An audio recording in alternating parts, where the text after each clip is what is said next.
Este tipo de embarazo en cicatriz, acá ven, por ejemplo, esta es una médica, ¿sí? Una médica ginecóloga de 29 años, que tiene un hemoperitoneo.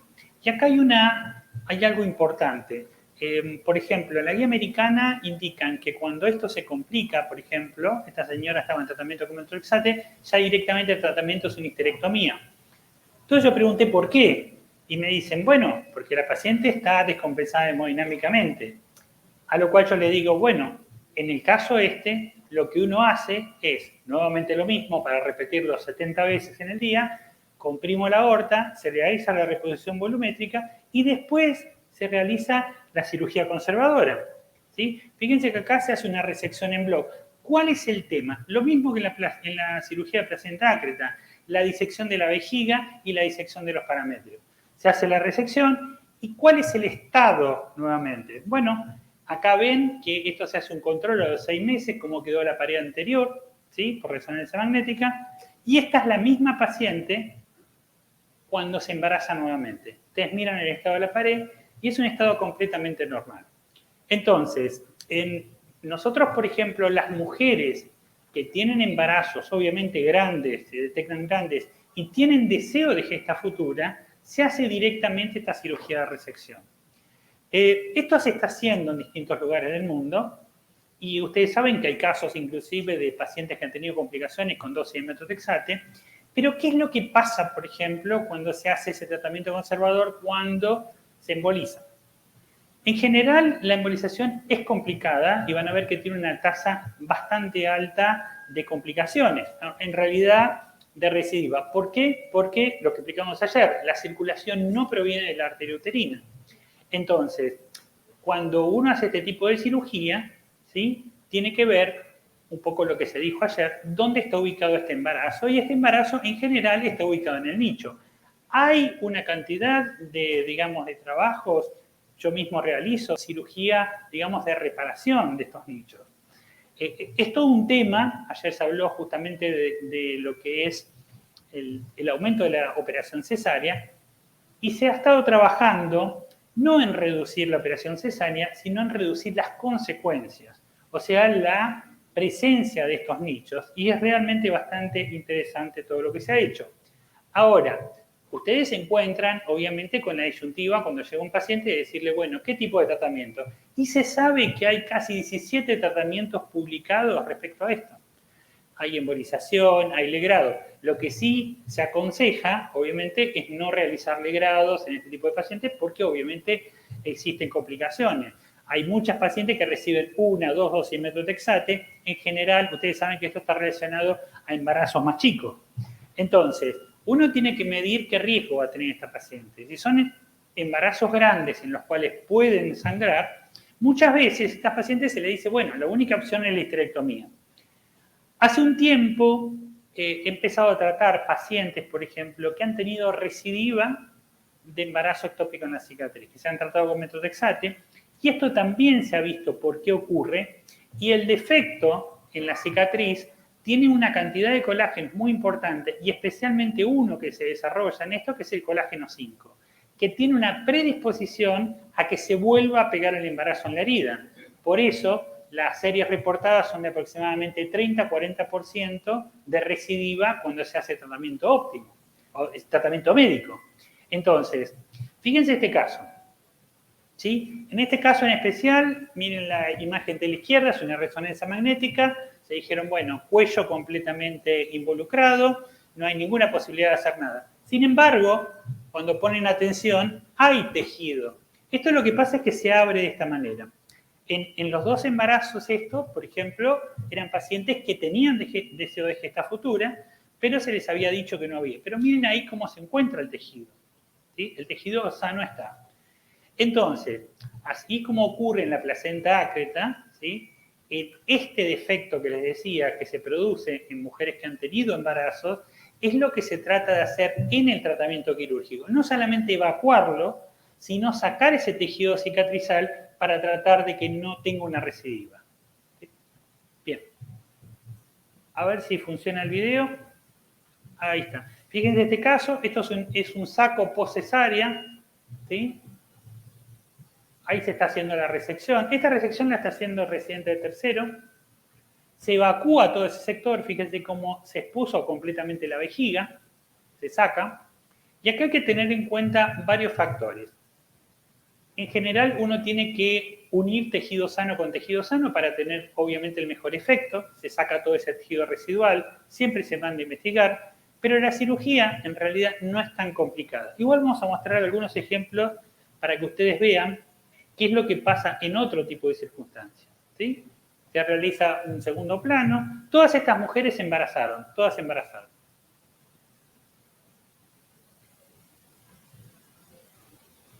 Este caso, por ejemplo, fíjense, esta señora tiene un hemoperitoneo. Esto se firmó con un celular, esta señora iba a esterectomía, también por el tema del hemoperitoneo, que eso no se podía hacer absolutamente nada, pero fíjense cómo se pone atención acá en hacer la disección por el ligamento redondo y detrás de la vejiga. Eso es lo que hace la apertura del lugar. O sea, uno tiene que tener una visión directa de esto. En este tipo de embarazos, la presencia de sangrado son por vasos muy chiquititos que existen entre la pared anterior del útero y la pared posterior de la vejiga. Ustedes saben que la cantidad de factores de crecimiento hace que se desarrollen estos vasos. Pero hay otro detalle fundamental cuando uno realiza la resección, el fibrinógeno.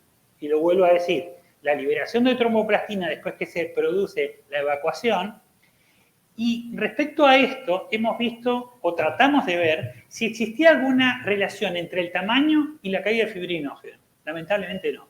Hemos sacado placentas pérgetas de este tamaño y ha reducido 100 miligramos por ciento, que es lo que se espera, y otros casos chicos de cotiledones muy pegados que realmente han reducido a fibrinógeno indetectable. ¿Sí? En este caso, como ven, se termina de reparar. Como les decía, todas estas mujeres son mujeres que a las 4 horas se vuelve a cotejar nuevamente fibrinógeno. Otro caso, ¿sí? Fíjense acá, miren esta imagen. ¿Ven cómo está en el parametrio? ¿Ven el útero allá? ¿Cómo está? ¿Sí? Inicialmente fue informado en ecografía como un útero doble, pero en realidad el embarazo estaba del otro, ¿sí? Y uno dice, bueno, acá está todo destruido. Fíjense cómo nuevamente lo mismo, se diseca el ligamento redondo, ahí sale el embarazo parametrial. No existe ese aumento tan grande de irrigación como en el embarazo cervical. Hay una diferencia. Esto es un embarazo en cicatriz. Esta paciente que están viendo acá, ¿sí? Se le ligan los vasos que vienen de la vagina hacia ese sector. Son 3 vasos. Vienen en hora 12, hora 3 y hora 9. Y esta señora, en especial, bajó el fibrinógeno a 50. Empezó la cirugía con 4,60 y terminó con 50. O sea, fíjense que totalmente desapercibido, nosotros en todos tenemos, la paciente no sale de quirófano hasta que tiene la determinación. Eso de que están 5 minutos, bueno, en mi país es bastante común. Fíjense cómo se hace el segundo plano. Como les decía, todas estas mujeres se embarazaron y se resuelve esto de una manera relativamente rápida. Es un poco, le decía, lo mismo que se hace en el tratamiento de conservador de placenta ácreta. Este fue hace muy poquito. Este caso, por ejemplo, a esta señora se le había diagnosticado una fístula arteriovenosa. ¿Sí? Lo que nos llama la atención es que la señora no tenía antecedente traumático de nada, solamente una cesárea hace mucho tiempo, y la dificultad acá fue el despegamiento de la vejiga. ¿Sí? Pero la vejiga no está en general comprometida. ¿Sí? Esta señora le hicieron un AMEU y el obstetra me decía, era un chorro, que parecía un chorro de orina, la cantidad de sangre que tenía.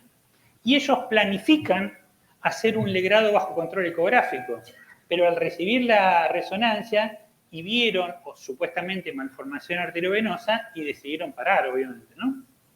Acá lo que se está separando es la adherencia. Fíjense que se está actuando sobre el útero, o sea, voy cortando sobre el útero. ¿Por qué? Porque no me interesa dejar parte del útero sobre la vejiga. Acá se ha hecho la disección de los ligamentos redondos, se está bajando la vejiga, ¿sí?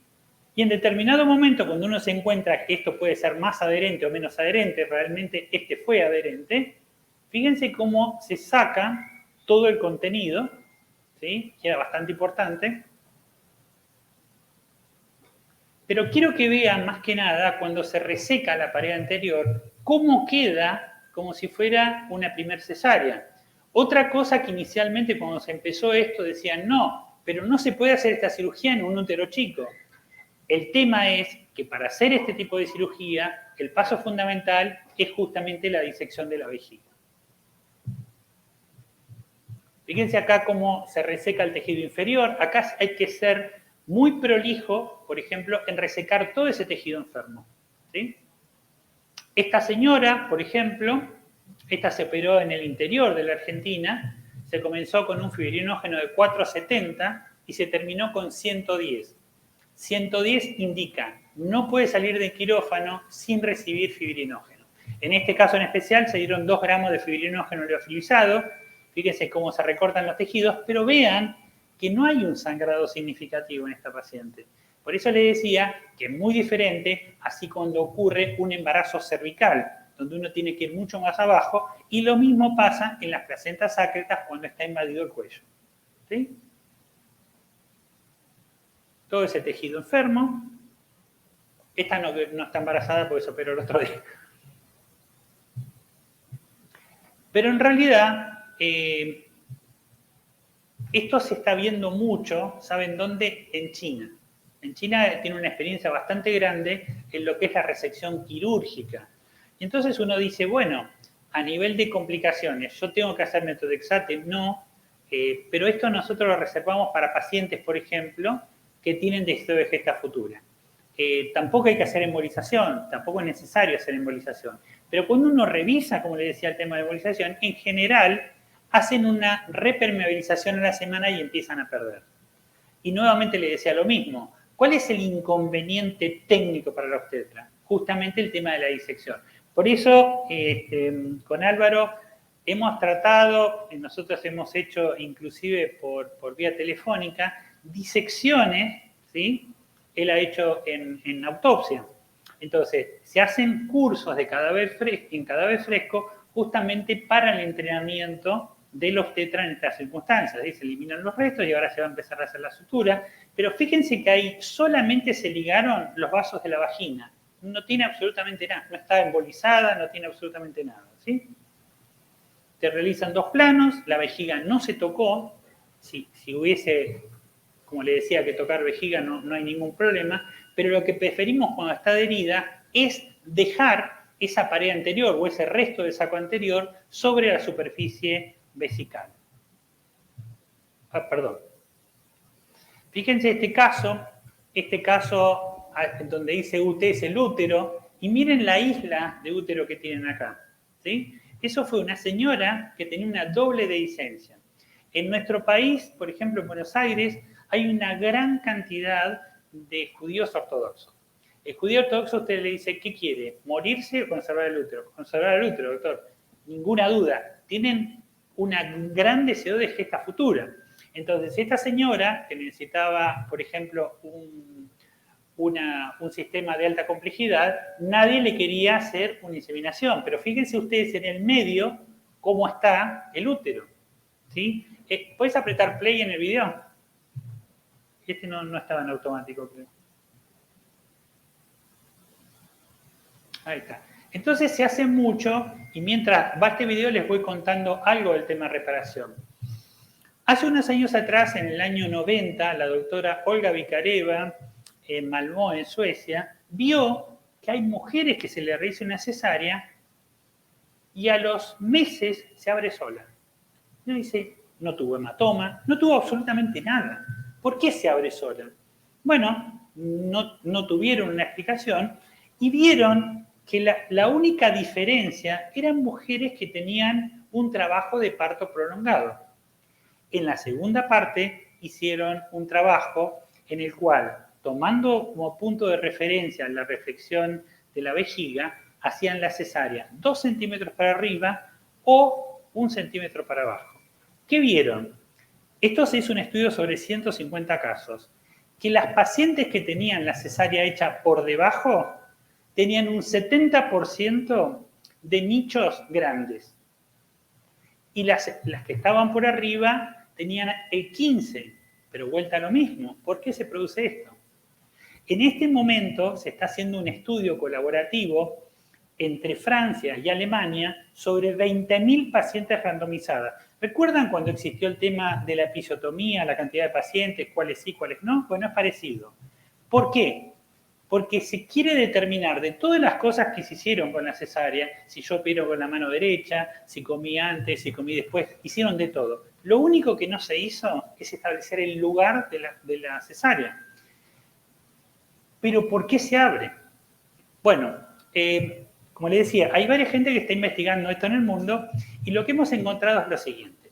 La irrigación por debajo de la reflexión, ¿sí?, es terminal, es por una arteria que se llama cérvico-vaginal. Si ustedes cortan eso, se queda sin irrigación del útero, o sea, la cicatrización de la cesárea es menor.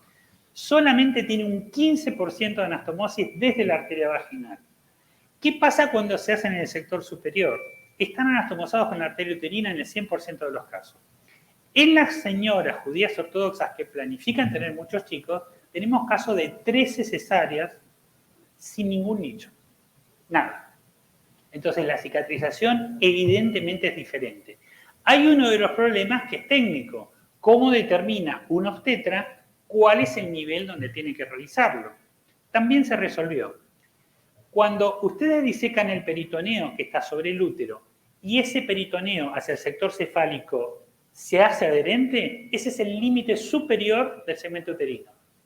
Que eso por fuera es la única manera de verlo. De ese nivel hacen la cesárea 1 centímetro por debajo, ¿sí? Y en esas pacientes, como les decía, no es un grupo grande, son como 250 pacientes, no tiene ninguna placenta ácreta. Como les decía, son pacientes que tienen de 10, 13 cesáreas, etc. Y la recuperación del tejido es muy buena en todos ellos. Pero pienso, como les decía, esto es una experiencia muy limitada, que en el futuro se va a saber, ya está la parte inicial. En la parte inicial hay una diferencia muy importante. Así que yo pienso que cuando termine esto que estamos viendo es consecuencia del nicho. Ahora, ¿quién dice eso? El otro día me dijeron en un congreso, ¿quién dice que el origen de la placenta ácreta es el nicho? Bueno, de los 3 investigadores mundiales que hay en este tema, que están en Europa, en Oceanía, etc., dicen que lo que determina la modificación de la decidua para hacer una placenta ácreta es la presencia de ese nicho. ¿Por qué? Porque el colágeno es distinto. Así que bueno, esto es un poco lo nuevo. Muchas gracias.